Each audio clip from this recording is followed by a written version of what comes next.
कमलेश दानू हत्याकांड के मुख्य आरोपी चंदू खैर को आज पुलिस के द्वारा टनकपुर मनियार कोर्ट से गिरफ्तार कर धारचूला लाया गया। उसके उपरांत जैसे ही धारचूला में लोगों को खबर लगी, जन सैलाब धारचूला कोतवाली में उमड़ पड़ा। धारचूला कोतवाली का घेराव कर दिया गया। वहीं सुरक्षा की दृष्टि से धारचूला कोतवाली के गेट बंद कर दिए गए, परंतु उनके परिजन यानी कमलेश के परिजन अंदर बैठे थे। उन्होंने चंदू से मुलाकात भी की और पूछा भी कि आखिर मेरे बच्चे को क्यों मारा गया।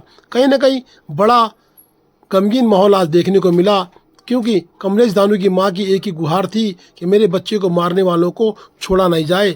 एक अभियुक्त को गिरफ्तार किया गया है तो दो अभियुक्त अभी खुलेआम घूम रहे हैं, उन्हें भी गिरफ्तार किया जाए। साथ ही उन्होंने अनुच्छेद 47 की पैरवी भी की। उन्होंने कहा वो भी किसी माँ का बच्चा है, उसके भी कातिलों की गिरफ्तारी होनी जरूर।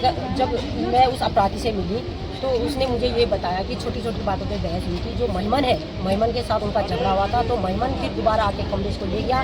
तो कमलेश ने ये कहा कि मतलब महिमन के साथ गुज्जी के साथ झगड़ा क्यों किया। तो इन्हीं बातों पे लेके बहस हुई थी और महिमन भी साथ में खड़ा था। जो चंदू खैर ने मुझे बताया तो महिमन भी वहीं पे था और महिमन के सामने चंदू खैर ने भतीजा हो गया चल जा करके ये बातें कही। उन दोनों के जो भी बहस हुई थी महिमन के सामने हुई है और जो दो अपराधी है वो भी वहीं पर ही थे। जब कमलेश को चाकू मारा महिमन वहीं पर ही, और जैसे उसको चाकू मारा महिमन बाइक लेके भाग गया। और महिमन ने खुद मेरे से कहा कि मैं 2-3 घंटे से कमलेश के साथ हूँ ही नहीं। तो और मुझे तो आप है तो हाँ दोस्ती है, पहले भी दोस्त थे।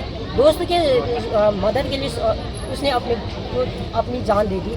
और वो ऐसा दोस्त निकला जो एक अगरबत्ती तक देने नहीं आया और एक शब्द नहीं बोल पाया अपने दोस्त के लिए। जहाँ पे बोलता अगर ये चीज़ें वो उसी टाइम पे कर देता, बेटे को जान बचाने के लिए भाग भी गया था, तो उसके बाद आता बच्चे को हॉस्पिटल पहुँचा देता तो जान बच जाती। आज नहीं तो कल मेरा बेटा बच के घर आ जाता, तो मैं उस जिंदगी भर उसका एहसानमंद रहती जो उसने मेरे बेटे की जान दी। लेकिन मैं आज इसी चैनल के माध्यम से उन सभी बच्चों को कहना चाहती हूँ, जिंदगी में एक ऐसा दोस्त बनाओ जो तुम्हें मरते दम तक, मेरे बेटे की तरह मरते दम तक साथ दे। लेकिन महिमन जैसा जल्ला दोस्त कभी बनाना ही मत। ऐसे दोस्तों को इस समाज में रहने का कोई नहीं अधिकार नहीं है। जो सजा कानून तीनों आरोपियों को दे रहे हैं, उससे भी बड़ा जल्लाद और मर्डर करने वाला खूनी महिमन है। वो महिमन है, उससे भी ज्यादा खूनी महिमन है। वही सजा उसको उम्र कैद, अगर चंदू खैर और तीनों अपराधियों को उम्र कैद की सजा मिलती है तो महिमन को भी उम्र कैद की सजा मिलनी ही चाहिए, क्योंकि वही मरते टाइम पे उसको छोड़ के गया हुआ। तो सबसे बड़ा खूनी तो वो है ना जिसने जान बचाने में मदद नहीं करी। सबसे बड़ा खूनी वही है, एक मरते को हेल्प नहीं कर पाई। सबसे बड़ा खूनी है ये। उन सभी बच्चों को ऐसे दोस्त की कोई जरूरत नहीं। सबसे बड़ा गुनहगार महिमन है। महिमन सबसे बड़ा गुनहगार है। पकड़ा गया है। हाँ, दो और भी है, अभी 2 तो आए नहीं है। और इसी के साथ एक अनुच्छेद 47 का भी केस है, उसका कातिल भी घूम रहा है नेपाल में, वो भी आना चाहिए। जब तक वो तीनों, अभी तो तीनों फरार है ना, जब तक वो तीनों अपराधी नहीं पकड़े जाएंगे तो ये जन सैलाब तब तक चलता रहेगा। किसी माँ बाप की आँख ठंडी नहीं होती। ये तीनों हत्यारे पकड़े जाने चाहिए। मैं इस चैनल के माध्यम से उन सभी माँ बापों को धन्यवाद देना चाहती हूँ जिन्होंने हमारे इस केस में लड़ने के लिए सब एकजुट हुए, और सारे संगठन, सैनिक संगठन, अन्य संगठन, जितने भी दल हैं, सबने हमारा साथ दिया। और आगे ऐसी लड़ाई चलती रहेगी जब तक वो तीनों हत्यारे न पकड़े जाए। अगर जब भी ऐसा केस होगा तो और जो भागे उनको भी पकड़ो। ये क्या चाहिए, ये गुर्ता गिरती है ये धारचूला में, सबको पकड़ो। मेमर को भी छोड़ो मत, मेमर को भी लाओ, मेमर को भी भेजो नीचे। क्या चाहिए छोड़ा, ये भी तो बताया होगा उसको। एक मिनट में खत्म नहीं करेंगे। ठीक है, ये गिरफ्तारी जो करा, अब थोड़ा विश्वास लगने लगा कि पुलिस काम कर रही है, लेकिन अभी भी नहीं। सचिन नबियाल और राजेंद्र रायपा, इन दोनों को पकड़ो। और जो ये मददगार थे, पैसे देके भेजने वाले, परसों एक पकड़ी गई थी, वो उसको छोड़ दिया गया, उसको भी लाओ, अरेस्ट करो। जो क्या थी 3 तोला वाली, वो कोई महिला थी, वो पैसे देके उसने नेपाल भेजा। और ये मददगार जितने भी थे ये भी उन्हें, और जिसने चंदू खैर को वहां तक छोड़ा, ये आपका ये एलागाड़ तक, और जिसने ये सचिन और राजेंद्र रायपा को नेपाल पार करवाया, उनके साथ वालों ने करा रखा है। और उसको भी अरेस्ट करो तब होगा, नहीं तो ये सारे पूरी टीम है इनकी, रमेश बुधियाल, ये सारी टीम है इनकी, ऐसा नहीं, पूरी साजिश है ये। और मैं मन को तुरंत अरेस्ट करवाओ, नहीं तो थाने के आगे धरने में बैठ जाएंगे। कार्रवाई होती है वो पब्लिक तक पहुँचे, और जो घर से लेके आया उसकी भी सुनवाई करें, उसकी भी पूछताछ करें क्या दिक्कत था, और उसने झूठ क्यों छुपाई, हमारे कहना ये है।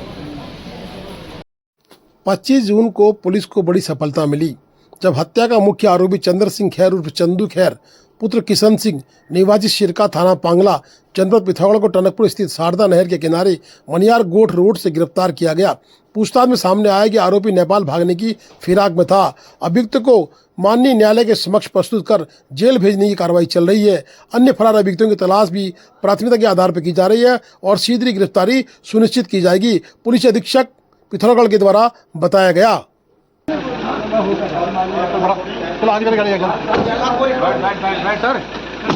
शीशे चढ़ाओ, कोई मिलने नहीं आएगा, कोई नहीं जाएगा, कोई भी नहीं मिलेगा। चलो हॉस्पिटल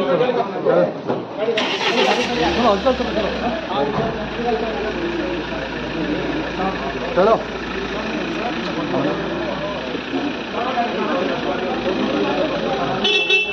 इसके साथ मिलने कोई नहीं आएगा। पीछे पीछे पीछे बैठ जाओ, पीछे बैठ जाओ, पीछे बैठ जाओ, पीछे बैठ जाओ।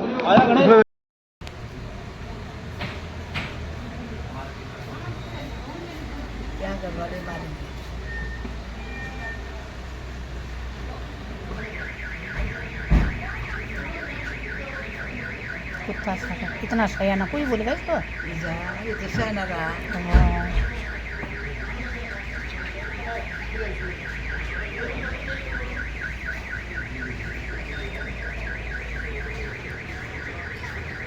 सीसीटीवी फुटेज के अवलोकन के उपरांत 3 संदिग्ध अभियुक्त ट्रैक किए गए थे, जिसमें से एक की गिरफ्तारी की जा चुकी है।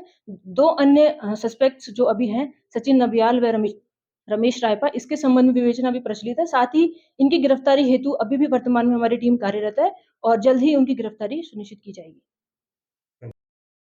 Please do like, share and subscribe DCL News.